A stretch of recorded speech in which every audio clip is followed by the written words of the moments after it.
भारत के अलग अलग नाम क्यों पड़े, हर नाम के पीछे का एक रोचक इतिहास। ये जानने के लिए स्वागत है आपका सोशल नॉलेज वाला अंकित पर।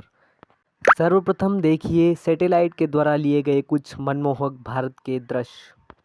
तो चलिए शुरू करते हैं। चलिए अब बात करते हैं उस नाम की जिससे पूरा विश्व भारत को जानता है, इंडिया। भारत को इंडिया क्यों कहा जाने लगा?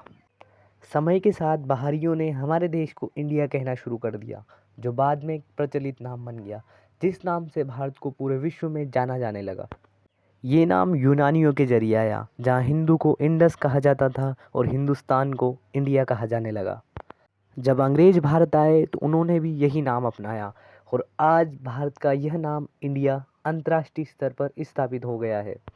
इस प्रकार भारत को इंडिया कहा जाने लगा। अब बात करते हैं हिंदुस्तान की। भारत को हिंदुस्तान क्यों कहा जाता है?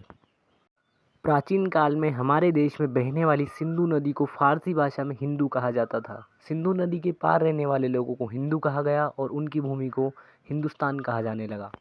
इसी प्रकार भारत का नाम हिंदुस्तान पड़ा। सोने की चिड़िया, भारत का सबसे प्रसिद्ध नाम।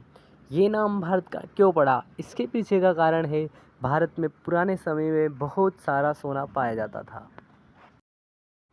यहाँ तक कि लोगों के द्वारा सोना मंदिरों में दान कर दिया जाता था। फिर उसके बाद भारत से विदेशियों ने बहुत सारा सोना लूट लिया। इसी कारण से सोने की चिड़िया कहा जाता है। हमारे देश का नाम भारत एक महान सम्राट राजा भरत के नाम पर पड़ा। वे शक्तिशाली एवं न्यायप्रिय सम्राट थे। उनके वंशजों को भरतवंशी कहा गया एवं उनके राज्य को भारतवर्ष एवं भारतखंड कहा गया। इस प्रकार भारत को भारत, भारतवर्ष, भारतखंड जैसे नामों से जाना जाने लगा। अब चलते हैं आर्यव्रत की तरफ। ये भारत का बहुत पुराना नाम है। चलिए जानते हैं ये नाम क्यों पड़ा। भारत का नाम आर्यव्रत यहाँ रहने वाले आर्य लोगों के नाम पर पड़ा। आर्य लोग वो लोग थे जो धर्म और सच्चाई के रास्ते पर चलते थे।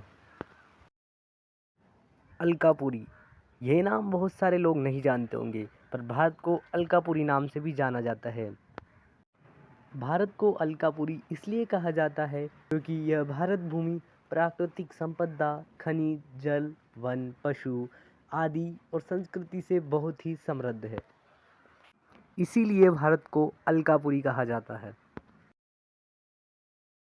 अब बारी आती है हिमवर्ष की। भारत को हिमवर्ष क्यों कहा जाता है? भारत के उत्तर में हिमालय पर्वत जो कि हमेशा बर्फ से ढका रहता है, वही है इसका मुख्य कारण, जो कि भारत का ही हिस्सा है। इसीलिए भारत को हिमवर्ष भी कहा जाता है। भारत को एक और नाम जम्बूद्वीप के नाम से जाना जाता है। इसका कारण है, भारत में पुराने समय में भारत की इस भूमि पर बहुत सारे जामुन के पेड़ पाए जाते थे। इसी कारण इसे जम्बूद्वीप कहते हैं। ऐसी ही और भी मज़ेदार जानकारी के लिए बने रहिए हमारे यूट्यूब चैनल सोशल नॉलेज वाला अंकित पर।